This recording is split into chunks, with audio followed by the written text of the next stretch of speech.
အဲ့ဒီလူများစွာနဲ့နေတဲ့အခါမှာအလုပ်တွေပြီးစီးသလိုနဲ့ပြဿနာတွေများလာတာတွေ့လိမ့်မယ်တယောက်ချင်းဟာ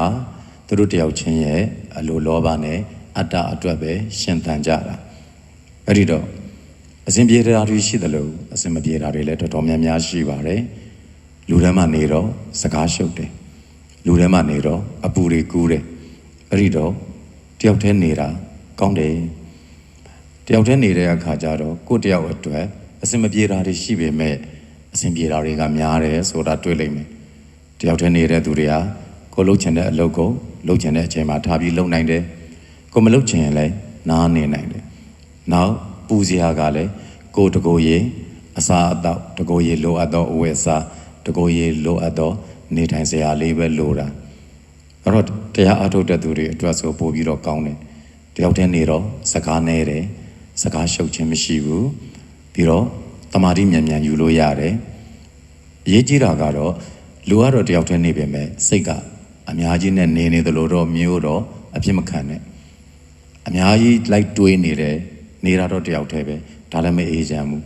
အဲ့တော့ကိုကစိတ်ကလည်းအာယုံတစ်ခုတည်းပဲထားရတယ်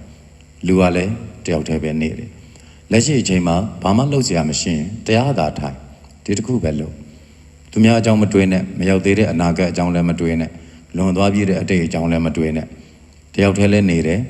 အတွေးတွေလည်းများပြီးတော့ပူလောင်နေတယ်ဆိုတာမဖြစ်သင့်ဘူးအဲ့တော့တယောက်တည်းနေတဲ့အတိုင်းအာယုံလည်းတစ်ခုတည်းပဲထားပြီးတော့အဓိကကတော့သမထဝိပဿနာနဲ့နေတာအကောင်းဆုံးပဲအလုပ်လုပ်စရာရှိရင်လည်းတယောက်တည်းသာတက်ကြွလုပ်ကိုကာကွယ်ဉာဏ်သုံး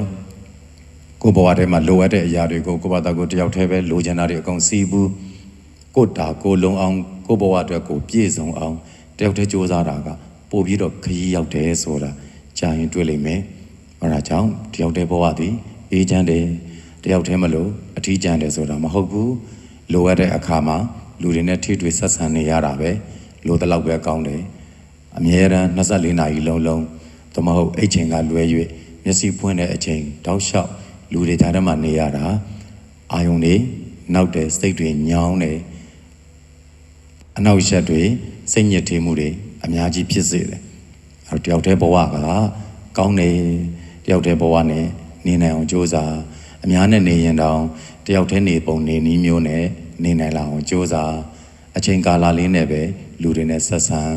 စိတ်ချမ်းသာမှုတွေအများကြီးတွေ့လာလိမ့်မယ်အေးချမ်းကြပါစေ